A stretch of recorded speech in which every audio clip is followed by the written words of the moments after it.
Hello, everybody. Hello. Welcome. Welcome in. Welcome back. It's been a couple of days. I haven't been on in the last couple of days. So, welcome in. Hello. Hello, everybody. Hello. Hello. Hi. Hi. Welcome. Welcome. Welcome. Happy Thursday. We're almost at the weekend. Hi. Hi. Welcome. Welcome. Welcome. Happy Thursday. We're almost at the weekend.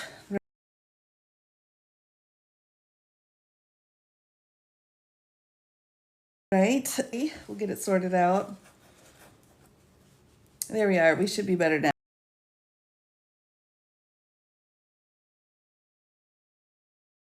Hello. Good evening. Yes, very good to see you. Good to see you.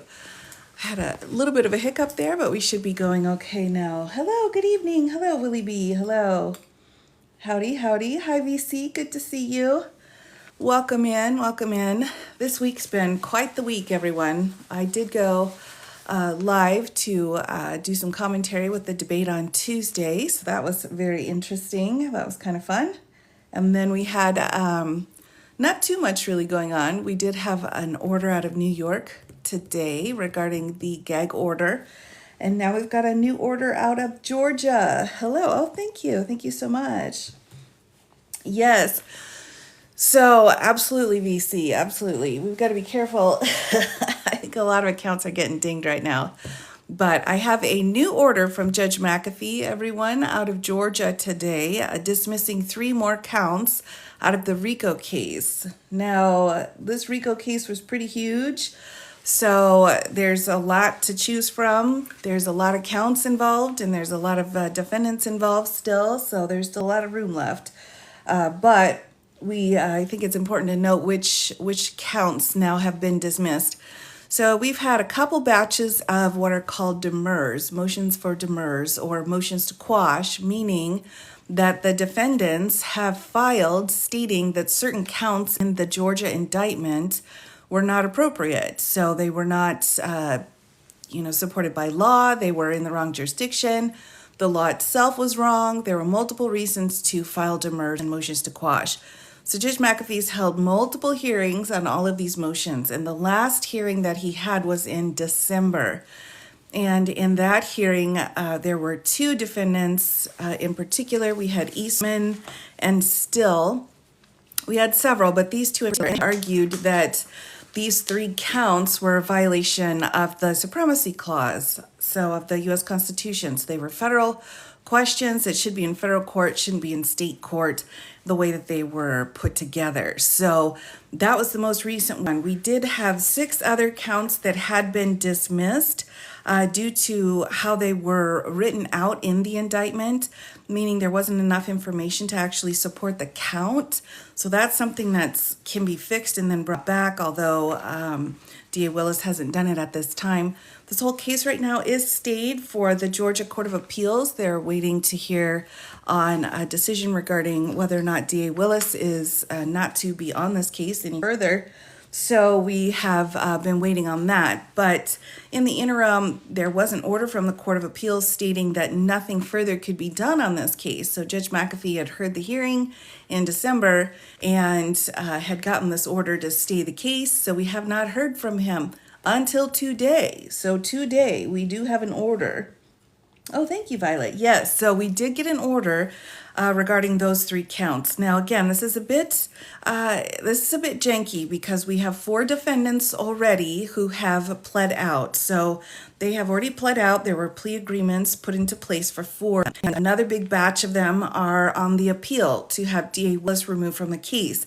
And then there's another batch of them that are not involved in that appeal, but the case is still pending. It's still not going forward. So it's quite a bit of a mess. This case is really, it's pretty messy. So let's go through who all is left in as defendants, and then we will go through the counts, and then I will go through the counts that have been dismissed.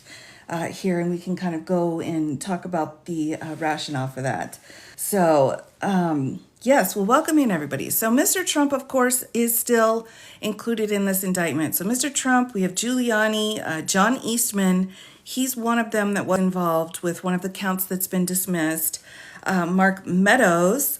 Right now, I guess I could just give you an update on how everybody's doing. How about we do that? Mark Meadows right now has the writ of certiorari. Oh, thank you so much, Upgrade. I appreciate that. Mark Meadows has a writ of certiorari in front of the U.S. Supreme Court. He has been trying to get his case moved to federal court, claiming because of his role, he was acting in his official capacity during all of this, so his case should be in federal court. He's been denied multiple times, but he's now in his last appeal up to the Supreme Court, and DA Willis is supposed to be filing her response brief very soon, so we should be seeing that. Yes, indeed. So Mark Meadows, that's where he's at. Kenneth Cheesebro, now he is one of the people who did do a plea agreement. He was one of the constructors of the false elector scheme, and he's been working in other states like Arizona and so on to kind of go forward, prosecuting other people in other states as well. So he's on there. Jeffrey Clark is still included. He is on the RICO charge, and then he's only got count 21. So as long as the RICO case is still going, oh, beautiful, thank you so much. As long as the RICO case is still going, Jeffrey Clark will still be in the running, but he's the only one that's only got a couple of charges here left. Now, Miss Jenna Ellis has lost her law license, and she has had lots of things happen regarding her legal career. She has pled out. She's part of a plea agreement, and she has also agreed to work with other counties in other states regarding the situation as well. So that's where she's at. Mr. Smith is still included here. Mr. Cheeley still included. Mr. Roman still included here. And then Schaefer is also. So these guys are still all on, included in our case here. We've got Sean Still, who's the other one with Mr. Eastman with these 3 new dismissed charges. And then Mr. Lee, and we have Floyd here. Cuddy, she's still here in there in the mix. Sydney Powell has pled out. She was one of the 4 that pled out originally. So she is no longer part of this. She is, the cases that she's involved in right now, she's working right now in the defamation cases with the Dominion lawsuits. So the Dominion lawsuits involve the electronic machines that were used, and they have sued wholeheartedly. Mr. Giuliani, Powell, all of them, they have been sued, and so she's still kind of tangled up in that. So she's got a ways to go still before she will be untangled. So far, Texas has refused to pull her law license, so that's still on the table, although she was admonished out of the Michigan case. That was the King case. Next, we've got Kathleen Latham. She was a local there. She's probably got some of the most charges out of everyone in this Georgia case. She's still involved. We had a plea agreement with Scott Hall. He was actually the first one that agreed to plead out, a local there, and so he's done. Probation is what all of them got. They pulled the RICO charge out, and then they pled to other charges. And then Misty Hampton is also on the docket still here. So that's who we have still filed. Now, to take you through these charges again, just briefly, I won't read through all of them. There's just too many, but we had count number 1 is the RICO charge. So RICO is the violation of the Georgia RICO, so Racketeer Influenced and Corrupt Organizations Act. And we heard a lot about this when it first came out. This just means, everyone, that there was a group of people and they were working together to achieve a common goal, and there were multiple overt acts involved. So the common goal that's listed in this indictment is to have, thanks, Desert Skies. The goal was to keep Mr. Trump in power, all right? And so all of these people played a role in that, and there's multiple different ways they did it, and they broke the indictment down into multiple phases. So we have the State Farm election workers phase, we have the fake electors phase, we have the call to the to the Secretary of State piece. So there's multiple pieces involved, but the goal was to keep Mr. Trump in power. So that's where the RICO situation comes from. We have all these overt acts. So the indictment split into two pieces. It goes through the counts here, and then it goes through the overt acts involved in the RICO. Some of those overt acts are also criminal acts, but some are not criminal acts. They're just acts showing that the RICO occurred. All right, so it gets a little bit tangled up because RICO is a very complicated situation. For anyone who's been watching the YSL trial down in Georgia, it gives you some idea of how tangled up a RICO case can be. They're very, very messy, everybody. So that's count one. Everyone was charged with count one. And then we have multiple counts throughout until we get to 41, I believe. Let's double check. 41. So perjury was the last count. So there were 41 counts total that were charged. Now, the last set of demurs dismissed solicitation of violation of oath by public officer. So any of the counts involving asking one of the officers to basically disregard their oath as a congressperson. So the state reps, the state senators, when they were saying, hey, call in another session, they were saying that that was a way that they were asking them to violate their oath. And Judge McAfee said that that's not clear enough in how it was pled. So any of our solicitations and violations of oath, so counts 2, 5, 6, were dismissed along with count 25 or 23, count 28, and count 38. So just those solicitations of violation of oath by public officer, those were the only ones that were dismissed before. All right, so those were pulled out until today. So today we have 3 more counts. Again, we started with 40, then we bumped them down, and now we've got 3 more that were pulled. So the 3 that were pulled here are the criminal attempt to commit filing false documents, which were charged to Schaefer, Still, and Latham, and then conspiracy to commit the filing of false documents. And we've got Trump, Giuliani, Chesbrough, Eastman, Cheeley, Smith, and Roman that were charged for these. These 2 counts are now tossed. Judge McAfee has tossed them today. And then 27 would be the filing the false documents. Also, the second count of that for Trump and Eastman, that count has also been dismissed. So, and I'll go through the order here in just a minute. I'm just kind of giving you an overview, everyone, to remind everybody about what this case was about. But I will be reading through that order on why Judge McAfee decided to pull those 3.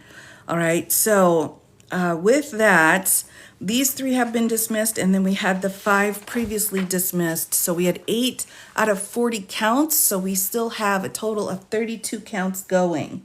All right, so 32 counts, and we still have 15 defendants. So it's still a pretty strong case, everybody, I guess is what I'm trying to say here. We're not really, this this case was enormous when it was filed. It's been slowly kind of like chipped away at over time here, and so there still may be some more that get pulled. I doubt it, but it's possible. Yeah, it is frustrating. It is frustrating only because it's such a complicated situation. Honestly, in my opinion, here's my opinion, everybody, since nobody asked for it. In my opinion, I think it would have been better to have indicted each separate phase of it. Just indict the electors, just then indict the calls to the Secretary of State, then indict the workers as well, indict them separately. So we would have 3 separate indictments. But if you were to do that, you wouldn't be able to pull it all together into a RICO. So you'd have to give up the RICO and just do the charges separately. I don't know. That's how I would have done it, but only because for me, RICOs are a nightmare. But if you're used to doing a RICO, as Miss Bonnie Willis is, there's no harm in doing that. Going forward and pulling everything into a RICO. So that's why this case is so enormous, everyone. All right. So simply by being present. Well, thanks. So that's my thoughts. Yes. And of course, I think for me, I would do everything I could to get away from a RICO. But I mean, my state doesn't have a RICO and I'm fine with that. Separate would have been easier. And I still think that Judge McAfee's wanting to have a couple of trials rather than just one enormous trial with 15 defendants. So I still think he is going to want to push this into a couple of different phases as well. We'll see what happens though. All right, so that's where the indictment is. Did everyone kind of follow me with that? No. Anyway, all right, so let's get into the order. Again, this is an order based off of a hearing and filings that were done last year. Everything's been kind of stayed since then, but we had an order. Thank you for all your efforts. Oh, you're welcome. You're welcome. I'm glad to be able to help everyone kind of understand what's going on here. It's kind of a bit of a mess, isn't it? All right, so again, this hearing was held last year, and we're only going to be talking about Eastman and Still, all right? That doesn't mean that the other people charged with 14, 15, and 27 won't be able to have their counts dismissed. They will. They're just going to have to file the paperwork differently, all right? So I just want to give you a heads up. We only have Eastman and Still here because those were the only two that could go forward at this time. Oh my gosh, thank you so much. Oh, pretty, pretty. So that's who he's going to be referring to throughout the order, are just these two guys, but it will go to everyone that was charged. Not everybody was charged with all the same counts. It's a mixed bag. So just kind of keep that in mind as we go through this. He's going to be referring to these two, but it will apply to anyone charged with those three counts. All right. So here we go. I will kind of be reading, stopping and starting. I won't read through every single thing. I'll go through his analysis in the beginning on why he's doing the motion or why he's doing the order. And then I will explain each of the counts, the support for the counts as well. And we'll kind of do a Q&A, everyone. All right. So that's kind of the format for tonight. So, yeah, speaking of how far he's fallen, I have to admit, September 11th, yesterday, and just remembering with Giuliani, and then, coming back in and looking at his behavior during this Georgia case is like, wow, everybody. Wow, wow, wow. Yes. So, yikes. So here we go. We'll get started with the introductory piece here.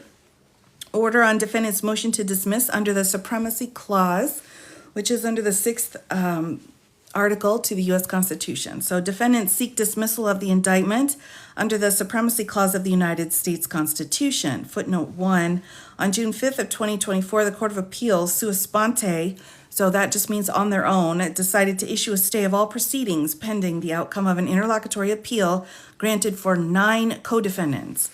So we've got to kind of keep our numbers straight here. So there were 9 defendants appealing the Fani Willis decision. So in response to her direct request, the Court of Appeals also granted a stay for co-defendant Hampton on June 26th. So now we've got +1. These orders did not apply to defendants Eastman and Still, and both defendants have informed this court that they're not requested and do not currently desire a similar stay of proceedings. So he's explaining the reason why he's even ruling on this is because these two fellas are not part of the appeal regarding Fani Willis, and so they don't care if their case is stayed or not. They're not included.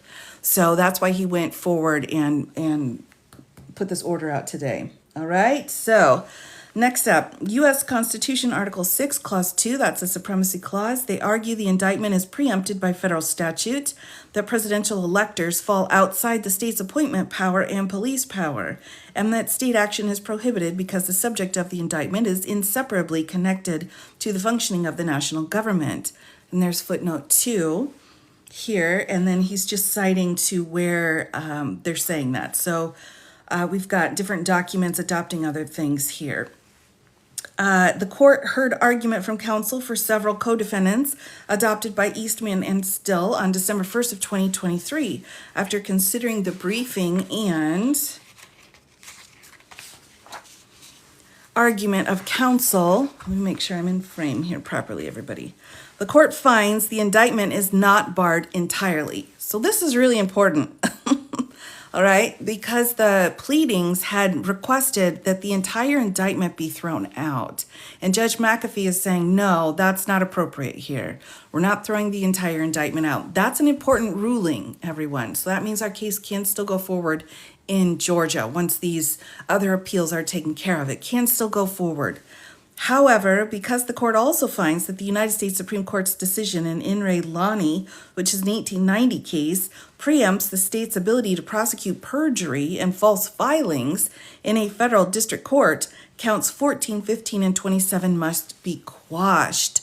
So he's saying specifically when we've got perjury and false filings of in federal court, the state does not have jurisdiction over that. So because of that, those 3 counts then are pulled. All right, is everyone following me there? So let's go through, we'll walk through the preemption piece just so that you can understand the difference between our state and federal here, the Electoral Count Act, and then I'll skip ahead a little bit. All right, so federal preemption here. So again, the case is not thrown out. We just have these 3 counts. Federal preemption. The defendant first argued that after December 8th of 2020, any state action related to the 2020 presidential election was unconstitutional, and the indicted offenses are preempted due to the Electoral Count Act. Codified 3 United States Code Section 5-6, which details Congress's electoral vote counting process. Because election-related litigation remained pending as of that date, the defendants contend that only Congress, not a state prosecutor or grand jury, could determine the legal validity of presidential elector slates. So, again, this is really important. One of the questions I just got off of one of my posts was, why do we even have a case involved with the states when it has to do with federal electors? And that's because the Electoral Count Act and the laws that set up how the states choose the electors. So that has to be state law. Georgia law presumes the constitutionality of its statutes, and the burden lies with the defendants to prove a clear and palpable conflict before this court should declare any law unconstitutional. And then he's citing case law here. The constitutionality of a statute may be challenged by a defendant in 2 primary ways, as applied or facially. Quote, an as-applied challenge addresses whether a statute is unconstitutional on the facts of a particular case or to a particular party. Citing case law, a facial challenge, the more difficult to mount successfully, requires one to establish that no set of circumstances under which the statute would be valid, that the law is unconstitutional. Here, in all its applications, or at least that the statute lacks a plainly legitimate sweep, citing further case law. A challenge may feature in a quasi-facial challenge. The plaintiff contends that the law cannot be constitutionally applied to a defined subset of people the law covers, which includes herself. To prevail a quasi-facial challenge, she must satisfy the standard for a facial challenge to the extent that her claim reaches beyond her particular circumstances, citing case law. So what he's doing here, everyone, is he's just saying, listen, we have to have a reason why the statute is in conflict, why we've got a conflict with the Georgia statute and federal law. And we also have to presume that the statute is in good faith, that it's in good standing, unless there's an issue. So that's what McAfee's doing here.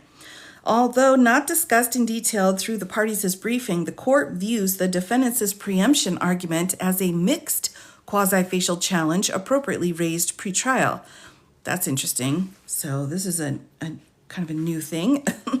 The claim is as applied because it does not seek to strike the criminal statutes in every possible iteration, but only the extent that they cover the defendants. So they're trying to say that the RICO statute and how they were charged, those statutes were incorrect. They were unlawful, but only because of how the defendants were covered in it. The argument is also facial in that it's not limited to this indictment, but challenges application of statutes more broadly to all presidential electors.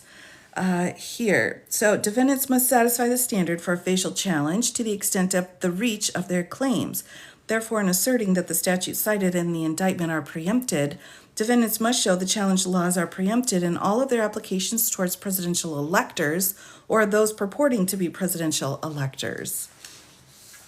All right.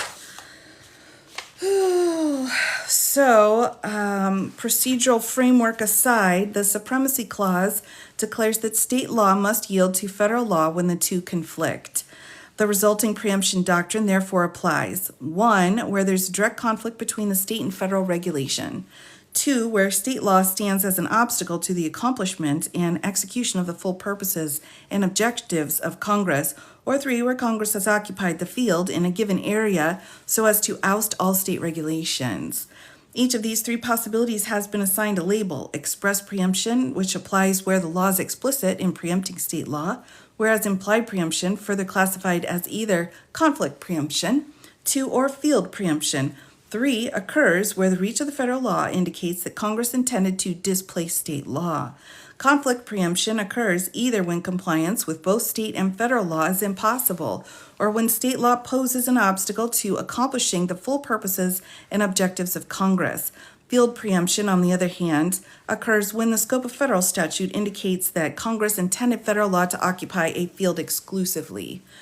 All right, so he's going through the different ways of determining how to weigh out federal versus state.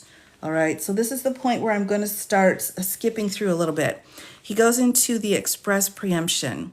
So when I'm talking about preemption, I'm talking about how the federal law is going to overrule state law, right?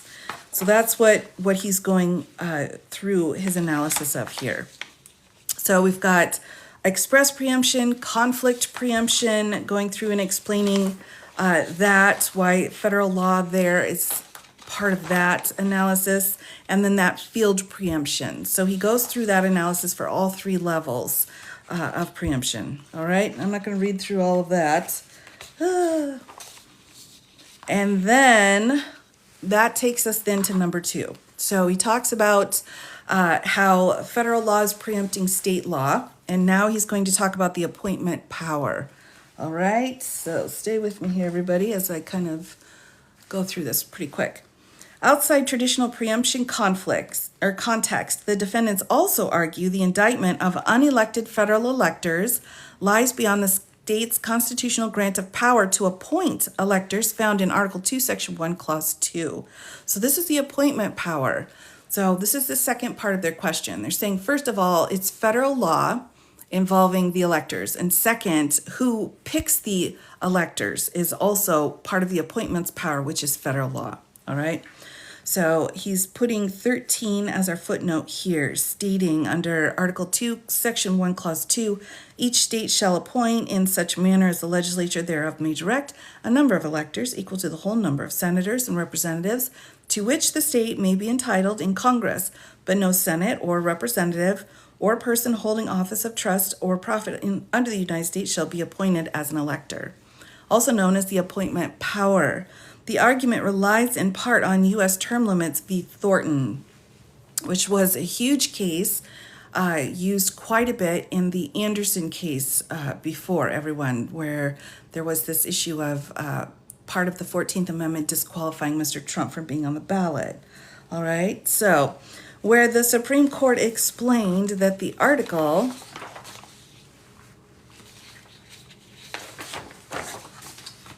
One, Section 4, duty of the states to prescribe the time, place, and manner of the elections for members of Congress, as well as Article 2, Section 1, power to appoint presidential electors, delegated powers to the states, while the 10th Amendment reserved previously existing powers to the states. All right. So this is complicated, everybody. Any additional exercise of power within that framework, such as addition or qualification for members of Congress and U.S. term limits, must be delegated to the states by the Constitution itself.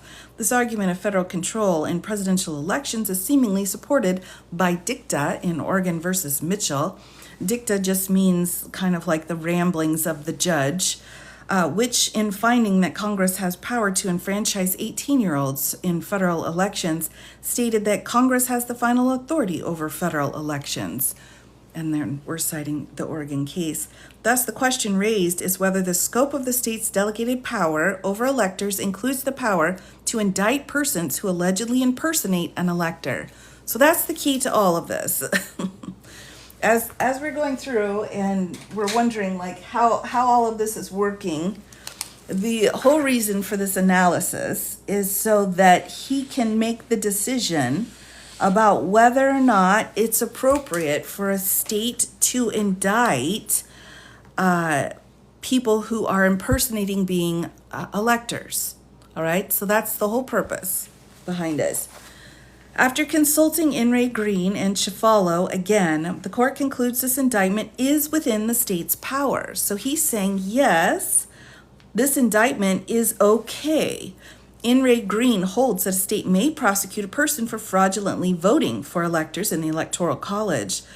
And then quoting In re Green, Congress has never undertaken to interfere with the manner of appointing electors or to regulate the conduct of such election or to punish any fraud in voting for electors, but has left these matters to the control of the states. So that's In re Green.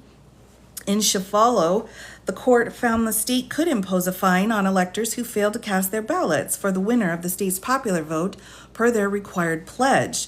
The court further explained that the constitutional appointment power gives the states far-reaching authority over presidential electors, absent some other constitutional constraint. In combination, these cases demonstrate that states may criminally punish fraudulent conduct related to presidential electors, and that the appointment power covers a broad scope of enforcement. This is actually a very important ruling here, related to the state's determined manner of appointing electors. If a state can punish an elector for violating the terms of his appointment, it follows that a state may indict someone for allegedly committing fraud by holding himself out as an elector when he has not in fact been appointed.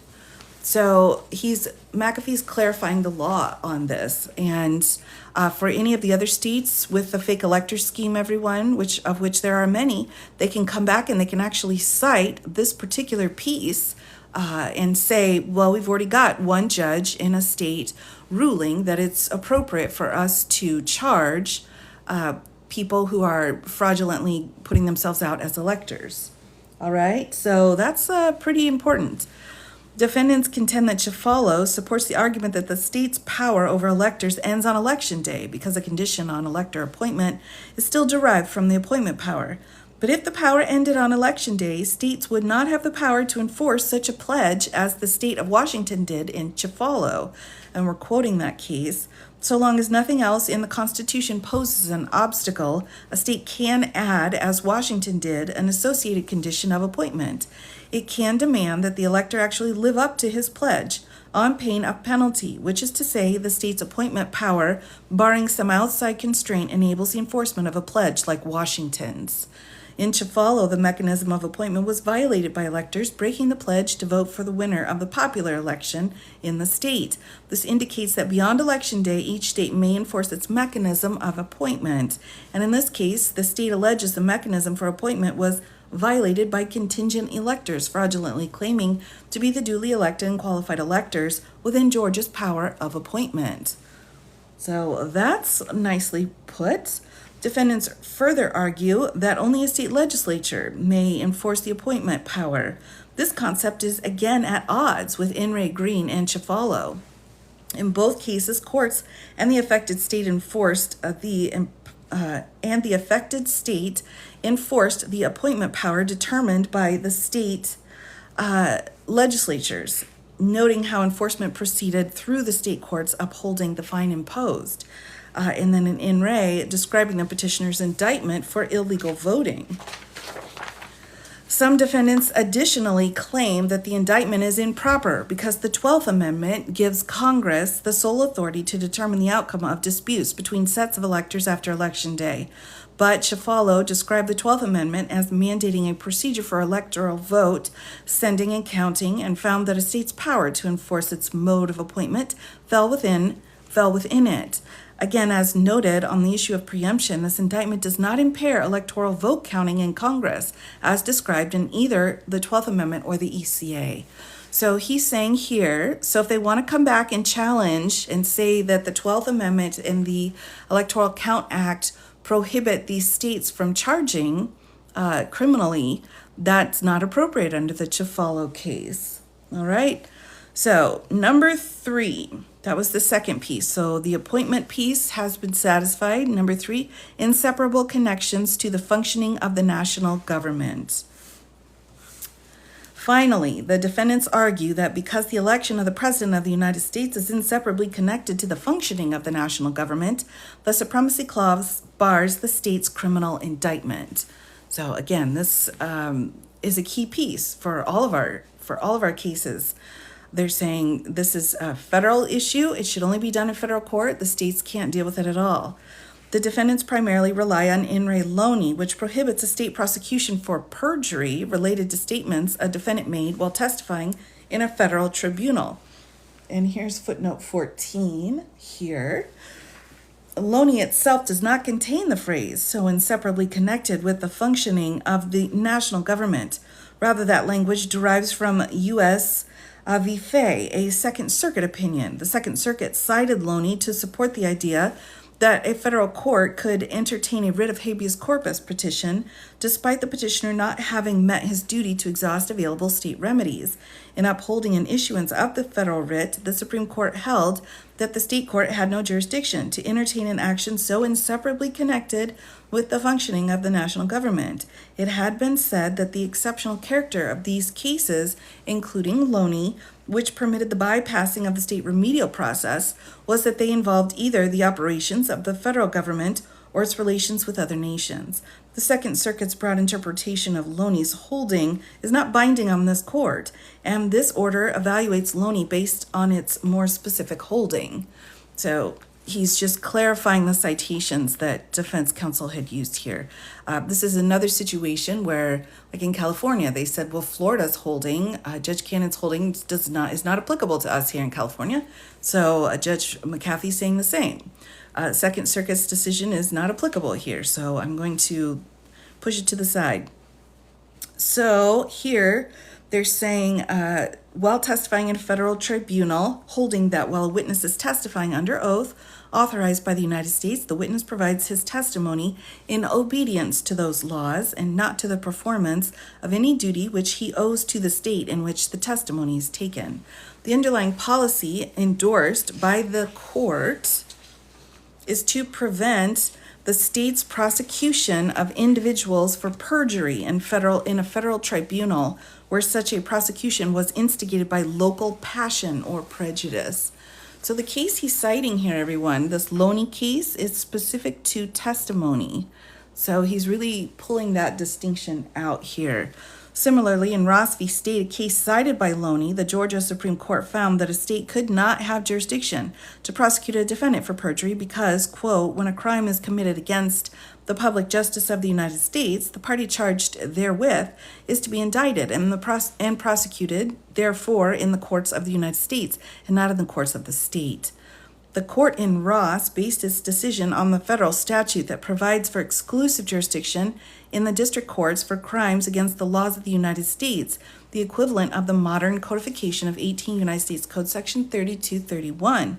Therefore, since the perjury statute criminalized false statements under oath in a case where federal laws authorized an oath, the state did not have jurisdiction to try the defendant for perjury.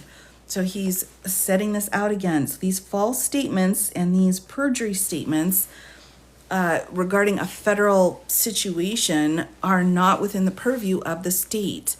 The defendants argue that after the safe harbor date, and everyone remembers the safe harbor date, right? That has to do with when all of the votes have to be in order for the state to declare who the winner is of their state. So Congress was adjudicating the validity of the presidential electors, so any action taken by the defendants in acting as presidential electors would be barred. Such a broad reading of Loney and Ross is not persuasive. The majority of the indictment alleges conduct violating state law without alleging perjury committed under oath in a case pending in the Judicial Tribunal of the United States. Nevertheless, under Loney, 3 counts require closer scrutiny. Count 14, which is criminal attempt to commit filing a false document.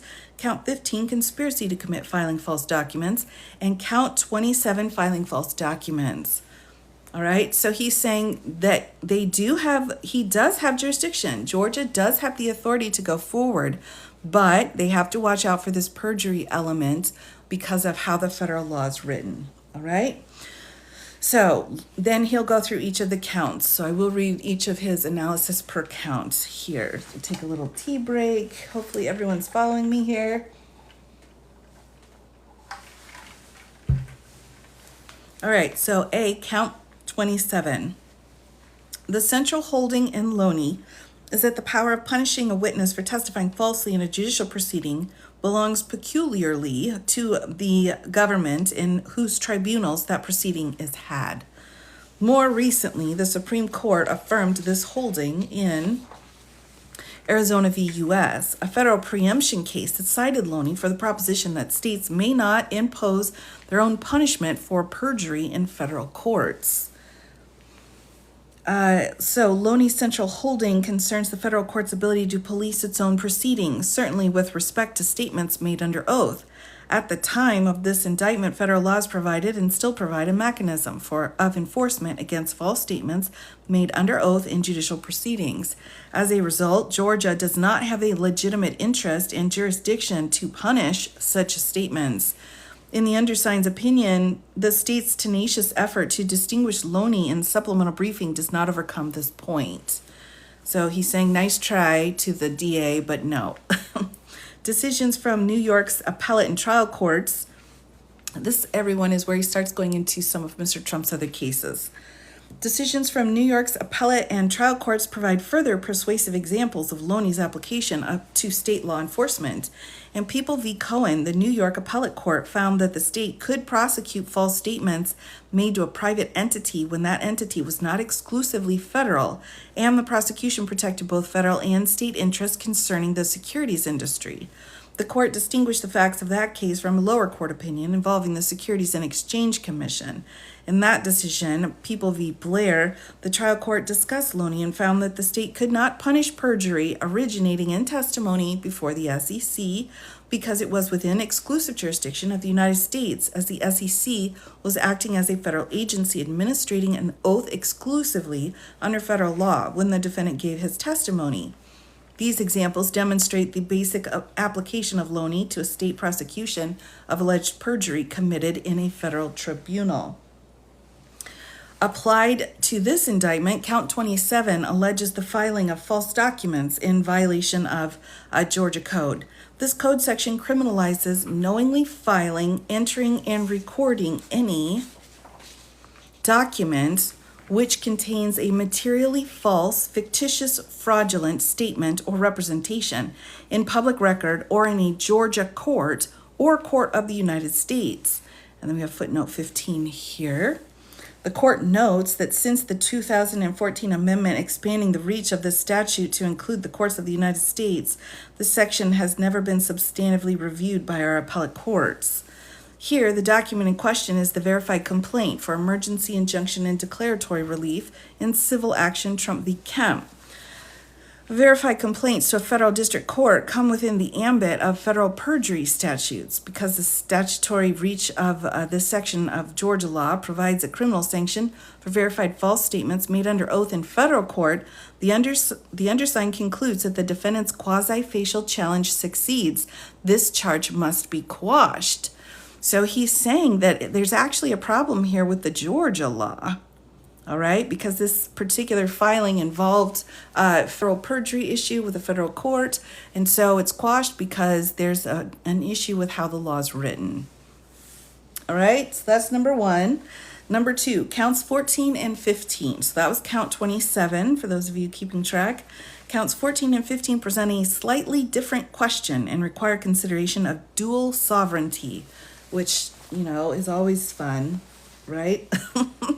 While the conduct under count 27 could be directly punished under a federal perjury statute, these two charges allege that certain false documents were mailed to the district court in violation of Georgia law. Without a certification, these writings fall outside the federal perjury statutes, but within the purview of 18 United States Code Section 1001, which generally criminalizes false statements to any branch of government outside of parties to judicial proceedings. Because this lies beyond Loney's narrow holding, the question becomes whether the state has concurrent jurisdiction to prosecute conduct also covered by federal statute. So he's saying that it's both illegal federally and at the state level. So can we go forward when we've got illegalities going at the same time? The doctrine of dual sovereignty holds that federal government has concurrent jurisdiction with the states when the same conduct is an offense both against the United States and against the state where the offense was committed. And he's citing the Lanza case. Quote, an act denounced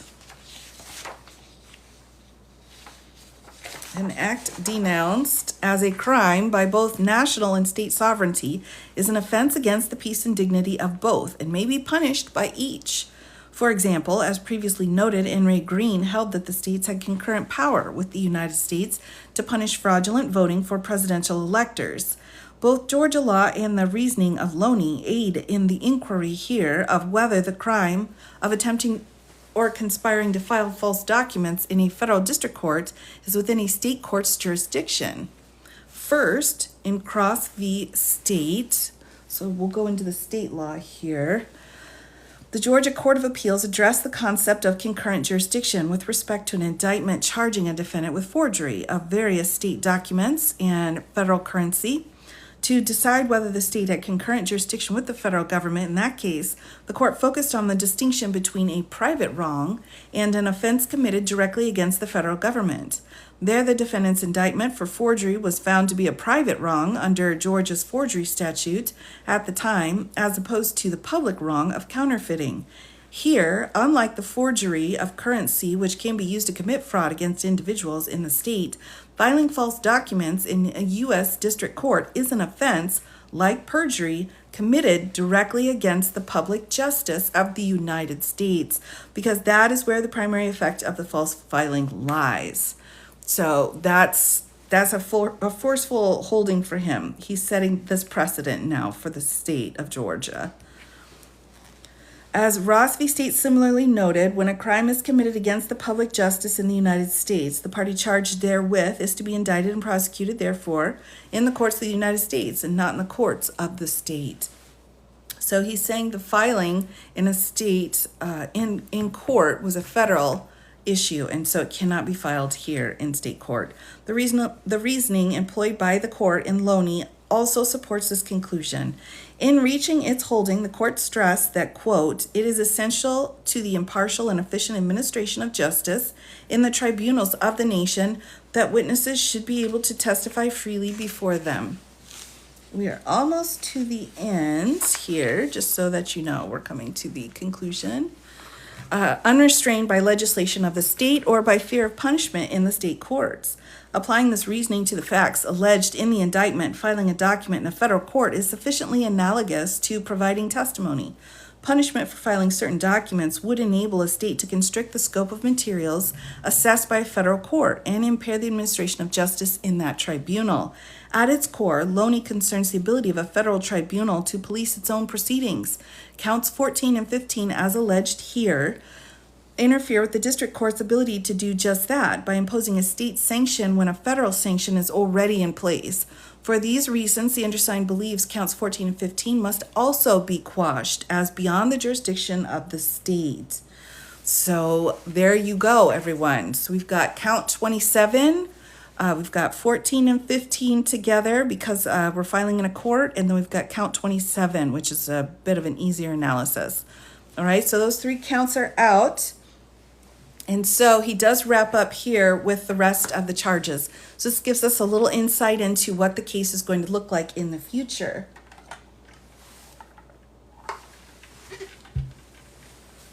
All right, other counts. This reasoning does not extend to the similar allegations in counts 10, 11, 16, and 17.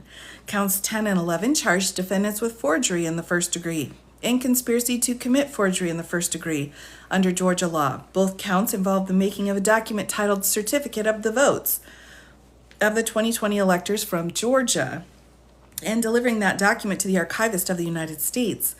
And then we've got footnote 16. The Archivist of the United States is the head and chief administrator of the National Archives and Records Administration, which is an independent agency of the United States within the executive branch. Similarly, counts 16 and 17 charge the defendants with forgery in the first degree and conspiracy to commit forgery in the first degree under Georgia law for making and sending of a document titled RE Notice of Electoral College Vacancy to the Archivist of the United States in the Office of the Governor of Georgia. And then we have footnote 17 here. With the inclusion of the governor, count 16 and 17 allege a distinct injury directed against the state and survive on this ground alone, specifically because it involved the governor. All right. And then that takes us to our final countdown here. Here we go, page 21 of 22. So false statements to the archivist, which are not under oath, do not fall under the federal perjury statutes. So that's the distinction why perjury is not involved. And if there's no perjury, the Loney case isn't involved. And if there's no Loney, then there's no conflict between federal and state. All right. And the narrow holding of Loney regarding the punishment of perjury in federal courts, but could fall under 18 United States Code Section 1001 in the slightly broader reading of Loney to include the exclusive power of the federal government to police federal court proceedings. But under the principal statute charged, the Georgia law here, the alleged injury occurs whenever the false writing is uttered and delivered, regardless of the official status of the recipient. And he's citing the Cross case, stating finding state forgery charge for a promissory note to a national bank not preempted because the state crime was not a necessary component of the corresponding federal crime and constituted an injury to the state, citing further case law. Because nothing else indicates that Georgia law would be impliedly or expressly preempted by 18 United States Code Section 1001, these counts survive a Loney-based challenge. So they have survived. Next, overt acts. Now remember, these overt acts are listed in the indictment as support for the RICO charge. You need 2 or more overt acts in order to go forward on your RICO case. Finally, as noted, a prior order granting several special demurs, which I discussed at the beginning of this live, everybody. The quashal of these 3 counts does not affect the corresponding overt acts listed in count 1. So just because counts 14, 15, and 27 are pulled from the indictment doesn't mean that what was actually done, those actions can still be used as part of the RICO, everyone, all right? Overt acts alleged as part of the conspiracy are not held in the same pleading standards as statutorily based offenses. Instead, all that's required is a reference to the overt act alleged by the state, and then citing case law here. And even then, a defendant can be found guilty of conspiracy even after acquittal of any overt acts alleged to have been committed by that defendant, as long as at least one overt act is proven to have been committed by a co-conspirator. And then we'll flip over and get to our conclusion here. Defendants have not provided any authority subjecting overt acts to the standards of as applied or facial constitutional challenges. The defendant's challenge of these overt acts is therefore denied. So the overt acts stay, and I think there's like 232 overt acts. Those are all still good to go, all right? Here's our conclusion. So the Electoral Count Act does not preempt any of the statutes invoked in the state's indictment. The indictment is also within the scope of state authority under the appointment powers granted in Article 2, Section 1 of the U.S. Constitution, and the police powers reserved by the states in the 10th Amendment. Nor is the subject of the indictment so inseparably connected to the functioning of the national government that it's barred entirely by the Supremacy Clause. So he's saying this indictment is good to go. However, because counts 14, 15, and 27 lie beyond the state's jurisdiction and must be quashed, the defendant's motion to dismiss the indictment under the Supremacy Clause are granted in part. So the dismissal is granted with reference to these 3 counts. Any other arguments based on the Supremacy Clause not specifically addressed in this order are denied. So ordered the 12th day of September. All right, so there we go, everybody. Did you follow me there? did you follow me down the road? We went down that road pretty quick there. Okay, so ultimately we've lost three three more of the counts out of the 41 count indictment. All right. Now remember that first count is the RICO, and that involves those 200 plus overt acts. And then the rest of the counts are the overt acts that were actually illegal themselves. All right. So I like this judge too. I like Judge McAfee. I think he's pretty clear. He's pretty clear and concise about what he's saying. He doesn't use a lot of extra information. He doesn't add a lot to it, which is nice. But I think he did a pretty good job. Just for him or for everyone? So great question. So the order itself is with regards to Eastman and Still, because those are the two that aren't involved with the other 10 in the appeal. All right, because there's a total of 15 involved. 10 are messed around in this appeal, and then these two are still working on it. But you have to note who the counts are applicable to, right? Not every account applies to every defendant. So count number 14 only applies to Schaefer, Still, and Latham. So his ruling on 14 would only apply to Schaefer, Still, and Latham because they're the only three that were attached to 14. Now 15 has Trump, Giuliani, Chesbrough, Eastman, Sheely, Smith, and Roman. So all 7 defendants here will be affected. But, some of the defendants aren't even involved in that count. And then 27 here is only Trump and Eastman. So any time that the people involved in the counts are included in that order, they'll come back later and say, we want your order to be applicable to us. All right. It's a bit messy. Yeah, it's a bit messy. But I think we got it. Can those be moved to federal court?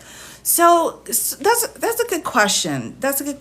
And if we take a look, let's just take a look at count 14. All right. Let's look and see exactly what that is. For count 14. Let's look and see. I've got it actually tagged here. Okay, count 14. Here we have Schaefer, Still, and Latham criminal attempt to commit filing false documents. Here, so on the 14th day of December, unlawfully with the intent to commit, placed in the United States mail a document titled Certificate of the Votes, the 2020 electors from Georgia. All right, so addressed to the chief judge here and so on. That's a substantial step towards filing. So this is when they're mailing out that certificate. Oops, I got a puzzle piece. Hold on, everybody. Puzzle piece moment. Did I get it? Oh, I got it. Good. Phew. So, and then count 15 is where we've got the 6th day of December and the 14th, unlawfully conspired to knowingly file, enter, and record a document titled Certificate of the Votes, the 2020 electors from Georgia. So they're just specifically talking about the sheet filed for the fake electors for Georgia. All right. So specifically for that. So could they file it in federal court for Georgia? I suppose technically they could. I think they could technically, but I'm not sure that they will. I'm not sure they will. But I think there's also going to be some questions in the other states that have our fake electors on this Loney question, on whether or not this falsification and how their law works, if that is also in conflict. So this is setting a precedent for how the other states' fake electors, when putting the information into the mail goes, or into the courts. Tea break, thank you. So I suppose technically you could, but I'm not sure. I'm not sure that they need to. Again, this case is so huge. We had 41 counts, originally lost 5, and then we lost another 3. So, I mean, it's still a humongous case. And, you really got to pick your battles. I'm not sure they just want to put, 3 extra counts kind of dangling in federal court there in Georgia. When we've already got D.C., the D.C. one is really covering all of the fake certificates. That's covering everything. That's really the federal case. Although technically, yeah, I think they probably could. Oh my gosh, thank you, of course, for all of the gifts. I'm very, very, very grateful for that. But yeah, I think really what's so interesting here is about this RICO case is it was so huge that it's just a matter of kind of trimming it and carving it down to make sure that it's appropriate as far as jurisdiction goes. So there have been all of these demurs and motions to quash, and I know it's been really frustrating. It's got to be for the judge. But on the other hand, it's also very interesting legally if you take a look and see how exactly we have this federal and state like coexistence regarding the Electoral Count Act and regarding federal election versus state action that was done. So it's also a really interesting legal study on how our federalism's working and how it's going to go forward, because this is going to set a lot of precedent for state and federal relationships. I think because of the mail, poster inspector would be involved, right? Right. Yeah, but they're saying here the federal piece is where it was actually going. So that was the federal piece that Judge McAfee was talking about, because they were sending it into court. They were sending it into different places. So that was the element, not the use of the mail itself.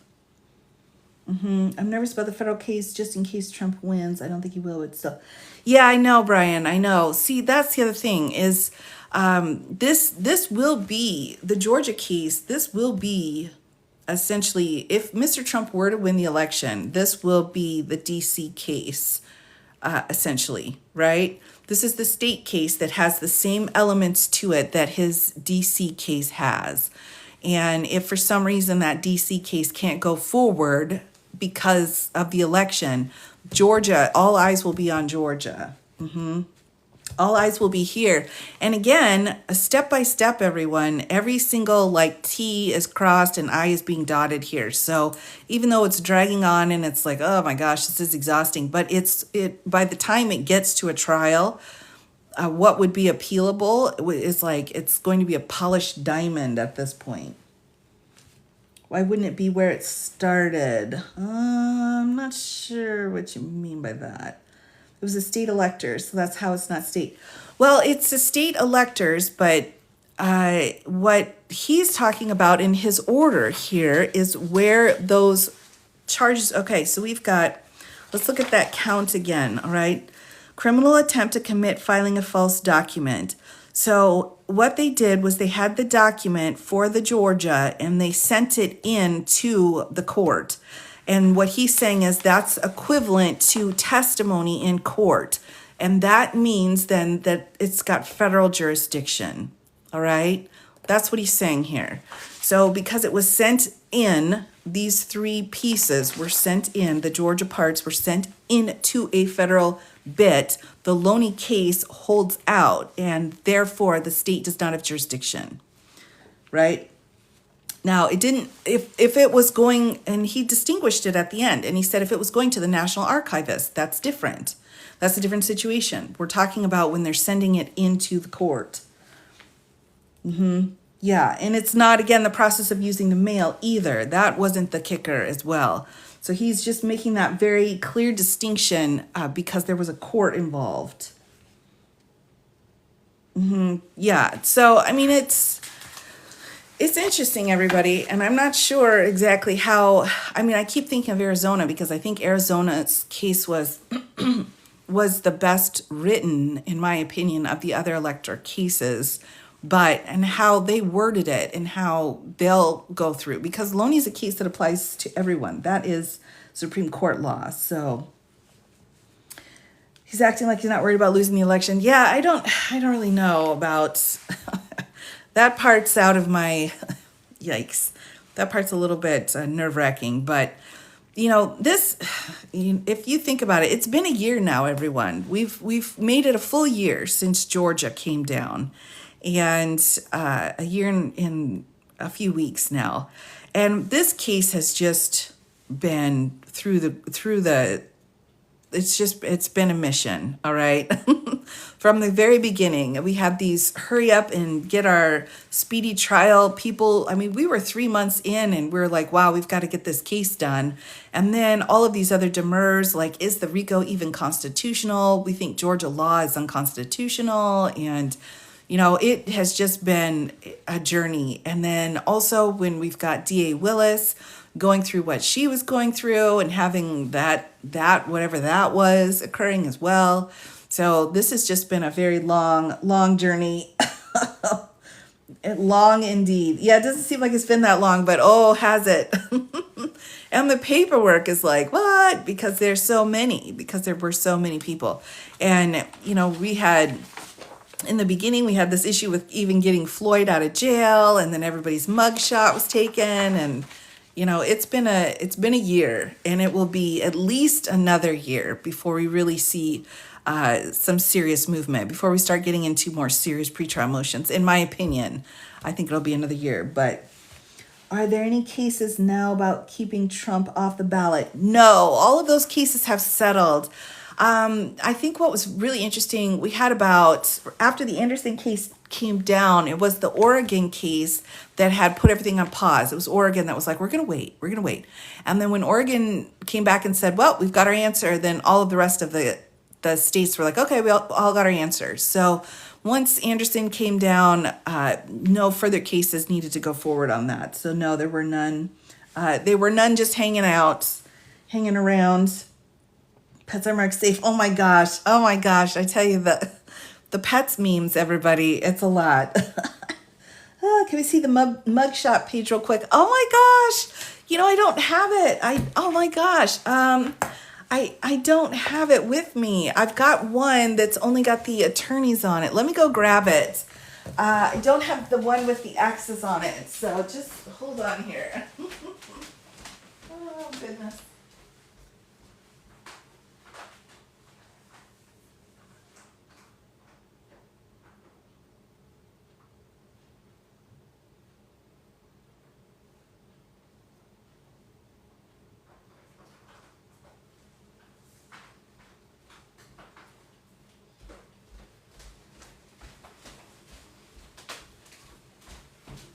So I have two mugshot sheets going, everyone.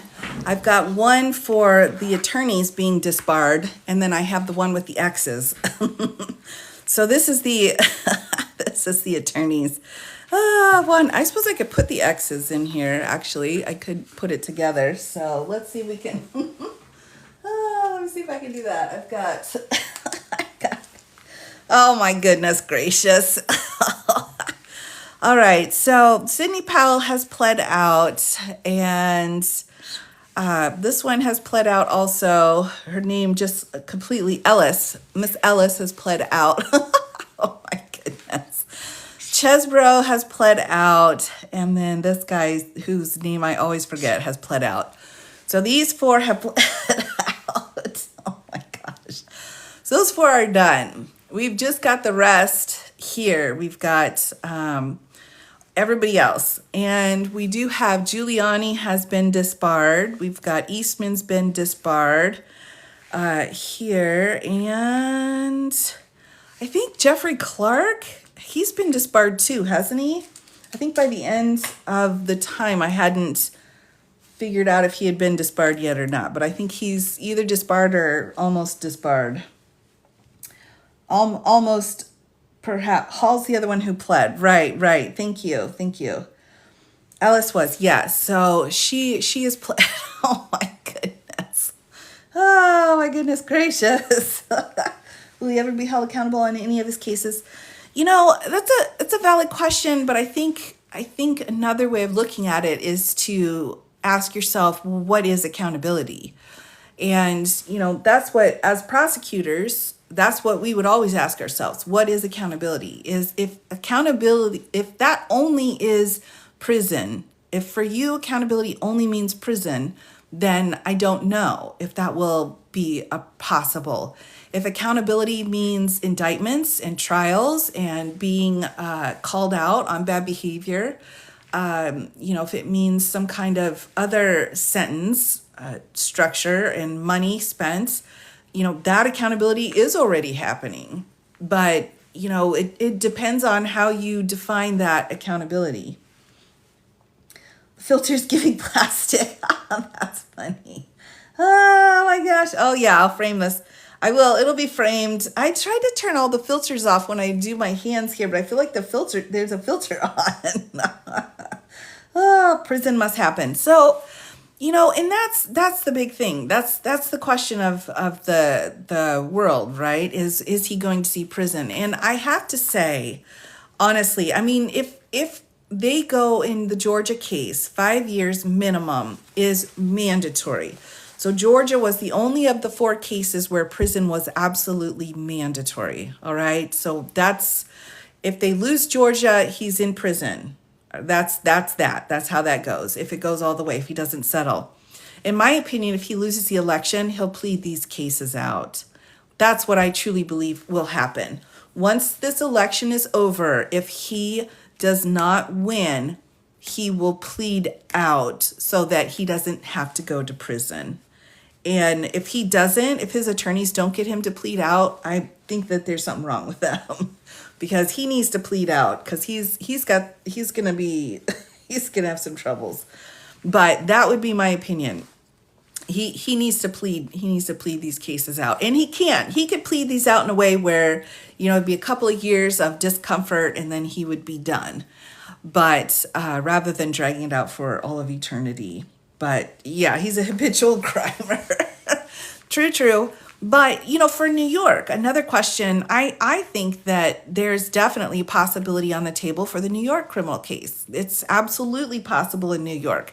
He could be given some time. They weren't afraid they put Cohen in. They put in the Weasel guy. He went in. I mean, all kinds of people. The Bannon guy, I mean, all of the cronies are doing a little bit of their time there. It's like the mafia. They're all doing a little bit of time. So I could definitely see him getting a little bit of time if he actually loses the election. If he wins the election, I don't think they're going to do time. Honestly, I think they're going to figure out another way to get that punishment put into play. Will he still be punished? Yes. But will it be prison time? I don't believe so if he wins the election. Wesselberg, thank you. Yes. I knew it had a W in it. Weasel, Wessel, Oh, my goodness gracious. But the other thing, too, is, all of these attorneys that have lost their law licenses and, like Giuliani, who's got this defamation, like he's really in some serious trouble, the defamation. And Powell, she's got some defamation going as well. So, I mean, there's a lot. What do you think will happen to the rest if he passed away before the trial? That's a good question. Oh my gosh, that's a good question. And it's a bit of a nightmare because, how our rules are really specific about being able to confront people and confront the situation. And if we've got a conspiracy where at the heart of the conspiracy is Mr. Trump staying in power, and the heart of conspiracy is gone, I'm not sure how the other players are going to come in. They might, in my opinion, they may lose the RICO. They may have to just plead him to the other charges. If he were to pass, I think the RICO would collapse, in my opinion. That's just my rough opinion, and I'm not a RICO expert, but he is at the center of the RICO. Of course, then the DC case would be, we've got the unindicted co-conspirators in DC. So if he were to pass, then DC would be done. We have his 2 conspirators, or the 2 people in Florida. That case could still keep going. And I think that case they would continue on in that case in Florida if that was going on. Mm-hmm. Even if you've been registered previously, double check. Oh, absolutely. Yeah, he can vote. He did vote. Technically, he did vote. He was able to vote. And we do need some more rules about who can be president. Absolutely, we do. We really do. Who wins the election just goes free. Well, I don't, again, I hate to use the term free, everyone, because I think we just, the amount of accountability here, if, in my opinion, all right, I have no soft spot for Mr. Trump or any of this that went on, especially after literally reading through the J6 cases, where that's just some awful, awful business going on. I've got no sympathy, but I will say, like, we've been in this for over a year now. there is every single day, all day, every day, have been all of these trials. And he still has like 15 other civil cases going. Like his businesses in New York are done. His money is like draining. His reputation with his wife. I mean, everything. It's like there's been a lot of stuff going on with this person. So in my opinion, I feel like, there's at least something that has happened. How did he vote in Florida? So interesting. Florida law says if you're a convicted felon, wherever you're convicted, whatever jurisdiction you're convicted in, you go by the rules there. And so you go by New York law. And New York law said as long as you're not actually incarcerated, you can vote. So that's why he voted in Florida. It was kind of a whoop-de-woo how that went around. Right. So, I mean, I'm not trying to say, oh, that's it. He's been through enough. No, but I am saying he's not getting away scot-free, everybody. I mean, he's really not. Watching the trial in New York, going through all of that testimony, going through the Engeron case, I mean, going through the hearings and everything in Florida, like he's been through it, and rightfully so. And there's more that he should go through. But I'm saying that there's at least something that's been going on. Is his corporation still being overseen? Yes, it is. Yes. Now he's got an appeal going on in his New York civil case, right? That's still going on at this point. But, good luck with that. So that's $500 million. And not being able to do business in New York. And 3 years, he's going to have to pull his business licenses in New York. Those are going to have to be gone. All of that stuff is going to come to a head. So business in New York is done. He's, again, being sentenced in a few weeks for the criminal case, even though that's on appeal. That's fine. He still has his 2 harassment cases or defamation cases with E. Jean Carroll that are being appealed. They just argued that last week, but that decision should come out soon. So he's going to be paying on that. I mean, there's still a whole bunch of stuff going on. There's still a whole bunch of stuff going on. In receivership. No, I'm not sure exactly about all the details because of how they made an agreement with the person who's overseeing everything, and then they put another person in. So I think there's actually 2 people now overseeing it. Did they take his liquor license? No, not yet. And it's interesting because on the New Jersey website where you go to see about your liquor license, the first thing that pops up is we haven't had a hearing on it yet. So if you go to that, if you're interested in his New Jersey liquor license, just go to New Jersey liquor license and it'll pop up and it'll say, we haven't had Mr. Trump's hearing yet. Oh my goodness. So what's the current state of the Florida case? I haven't heard about that. So the Florida case is on appeal right now. We've got appeals going on that. We have, so let me just see here. We've got the immunity here. So the Florida case we've had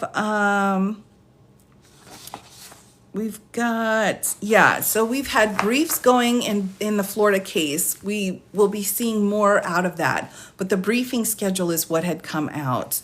We had just gotten Jack's brief, and then we'll see Trump's response brief to that. And then we'll have a response or a reply to that, and then we'll have a hearing. So that's still going. The big thing was that we got a huge brief from Jack. That was the brief where Jack decided to do English lessons. For those of you that may have come with me on that live, Jack said, well, this is how English works. And when you put the words in this order, this is what they mean. So that was his huge brief in Florida. And we have 2 amicus briefs on file, 1 amicus brief, and they're both in support of Jack because that's what's due right now. One brief was saying that Judge Cannon needs to be pulled from the case. That was one of the amicus briefs. We don't know if that's been approved yet, but Judge Cannon needs to be off the case. So the next thing in Florida is Mr. Trump's brief is going to be filed, and then we'll have a couple more weeks until the response comes in. How are you doing feeling? I'm okay. I'm okay. It's kind of weird. It's, it's boom or bust here.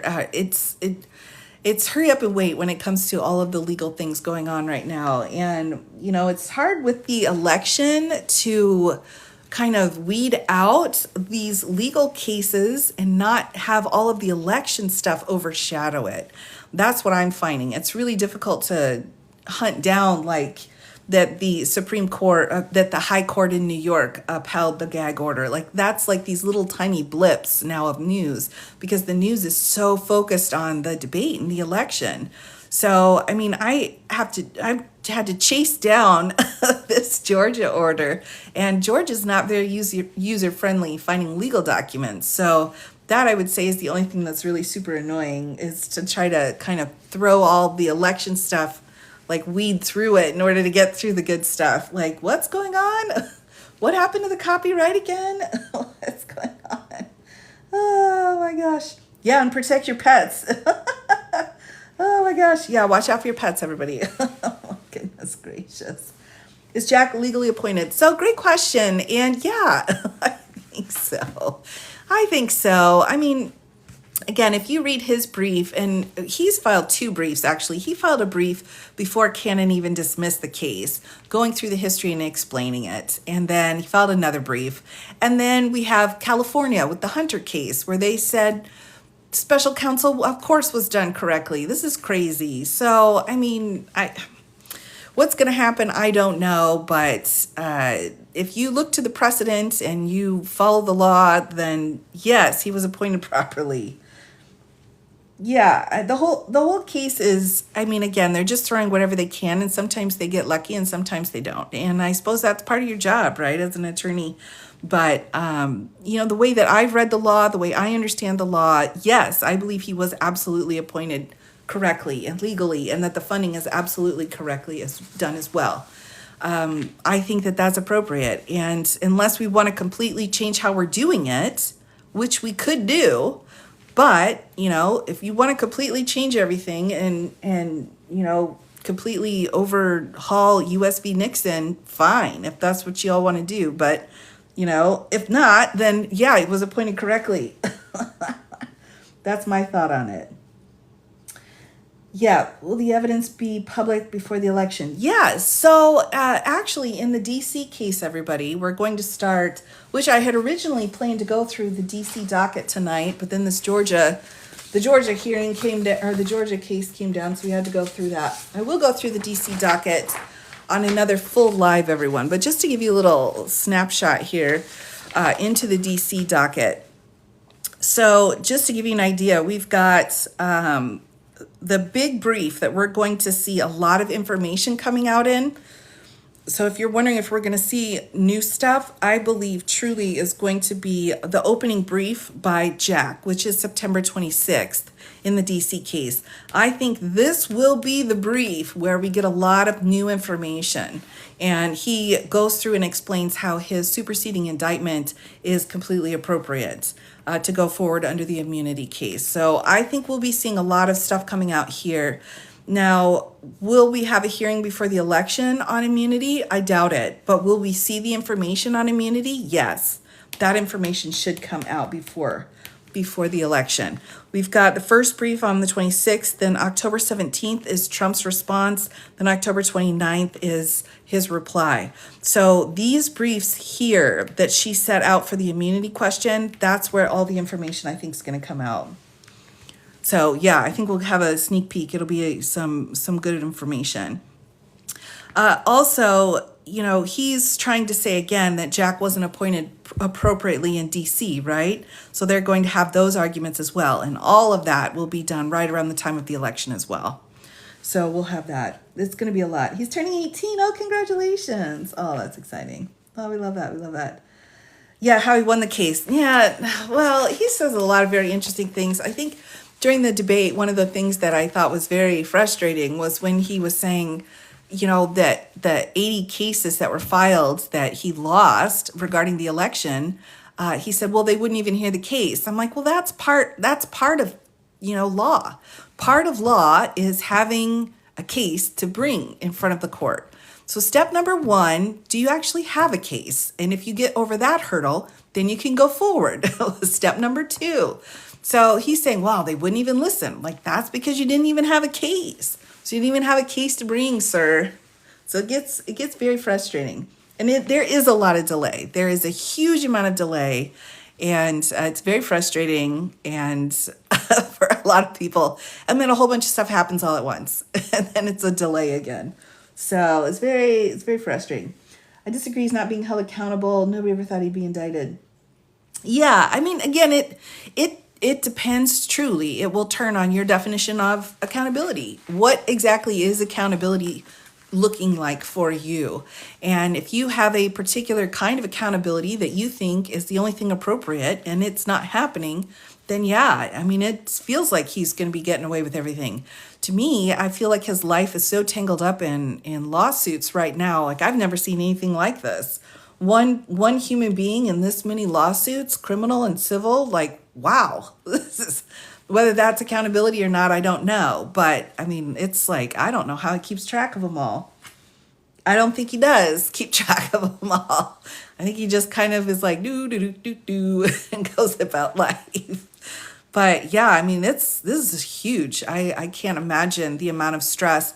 If you think about, again, I'm not trying to say, oh, poor person. No, I'm not trying to say that. But if you think about, if you were sued for one thing, like let's just say you're in a wreck or something and you got sued, like that's stressful in and of itself. But if you've got dozens of lawsuits against you and everyone's watching every single minute of everything that you're doing, and 4 criminal cases or 3 criminal cases, like, I mean, that's a little bit of stress, It's a little bit of stress, and rightfully so. And rightfully so. He did this, he made his life choices, and, that's how this goes. But I mean, it's not like, nothing's happening. So narcissists don't think like we do. Now, that's very true. And I can't put myself in his shoes at all. That would be impossible. What would it say about someone that didn't respond with stress? That's a good question. I'm not sure. I can't sleep for. Oh, I know. I know. We're all stressing. We're all struggling. It's true. Cheating like him, he's above the law. Well, he's definitely getting. He at the end of the day, he is unique. He's a unique person going through our system, and our system, has got some problems. I think we're definitely figuring out some problems and shining a light on where we need to do better. Absolutely, we are. We're learning. I think we're all learning a lot of hard lessons in this whole process. So at least there's that, I guess. Yeah, of course he's getting special treatment. I mean, he's a former president, all right? Yeah, and he's rich. I mean, I guess he's allegedly rich. So, and he's got a whole bunch of people that support him. He's got like this huge squad out there that's like, don't hurt our fella. So it's very unique. He absolutely is getting special treatment, and it sucks. I mean, it's a stinkeroonie for sure, because it really breaks down this idea that everyone is supposed to be treated equal. No one's above the law, and that's like this core fundamental belief that is taught to everyone. But, for the hard part is, if you actually work in the system and you work in it for any amount of time, you realize that, no, not everybody is treated the same. That they never have been treated the same. There has always been the people that have the money are able to make it through in a different way than people that don't have the money. That's just how the system works. I'm not saying that's right or wrong. I'm just saying, he's got a lot of money and he's got a lot of power. So, that will change his experience. His experience will be different from the regular average person. And that would be true. That's true of most rich people that go through the process. And that's very, very unfortunate, but it's also one of the realities of our system, and one of the problems that should be figured out, should be better. We need to do better about that. But I think, at least the public now is really seeing it, is really seeing what happens. So there's that. It does. It creates a lot of problems. He doesn't suffer. True. How much power does the president have to deflect or dismiss any and all charges against him? Great question, Terry. I'm not sure. I'm not sure. This whole idea of what kind of power the president has and what his or her duties are, I just don't even know at this point. I've heard so many talking points, and the Supreme Court is so like blasé about it, and I just don't even know. I just don't even know at this point. Who's the guy in the blue polo? This one, he's a lawyer. He's somebody the third fella. What's his name? He is a local attorney that was involved in the elector scheme. Let me see. What was his name? I'm looking. Ray Stalling Smith III is his name. Yeah, they had local ones there. Melania. Yeah, has anyone heard from her? I hear she's like coming back into the picture again. Rumor has it she's coming back, everybody. Rumor has it. I don't know. I don't know. Boy, that filter is definitely kind of fussing out some of these wrinkles. I see the page and it's like he's got a lot more wrinkles than is showing. Is Cohen? No, he wasn't charged. His deal was separate. This is just the Georgia case here. This is just Georgia. She has to sell that book. All right, yeah. I mean, hey, go for it. If I was her, I'd be like writing a few books. I don't do what you got to do to survive. I get it. He would be better in drag. I don't know. Oh my goodness gracious. New prenup. Yep. Well, she knows how to negotiate those out for sure. So that was what I had for you tonight, everyone. Let me update you quick on what's going to be going on. So we've got, over the next few days, I will be coming back and doing a live, just going over, I want to remind everyone of what's happened in the DC case. I had planned to do the docket tonight, but with the order out of Georgia, you got to do the order. So I will come back and I will do a live just going through what happened in the DC case and where we're at. So that will be over the next couple of days. I'm not exactly sure when that will be. But we've got next week, we have the TikTok case on the docket. So TikTok is being argued. Oral argument is set for Monday. So that's pretty big news. We've got the Blessing Game case, which is the civil case to the criminal case in DC. So the criminal case in DC that's going with Jack, this is the civil case. So they need to have their conference. We just had our criminal conference. Now they're going to have their civil conference. So that's going to be coming up. And then it looks like we've got a filing also doing the DC case. So we've got a motion to compel that's on a file for the DC case, and the reply is due by Mr. Trump. But I will set up a live pretty soon here to go through the DC case so everyone knows what the filings are that will be coming out. So we've got that. And then, of course, the first big, huge brief in that opening brief in the DC case on immunity will be the 26th. So there's a lot going on over the next couple of weeks. It'll be pretty busy. So, yeah, it should be very interesting. I mean, it's a very interesting time. It's, not the greatest. I mean, it's not fun, happy, interesting, but it's definitely interesting time. So a wave of litigation, indeed. So with that, everyone, I will go ahead and sign off for tonight. I will be back again very soon to do this DC case update. That's super important. I want to go through that superseding indictment again and so on. So, but I'll be back pretty soon. I'll be back for sure on Subscriber Sunday without fail. I'm just not sure if I'll be able to come back before then. So hopefully, fingers crossed, everyone.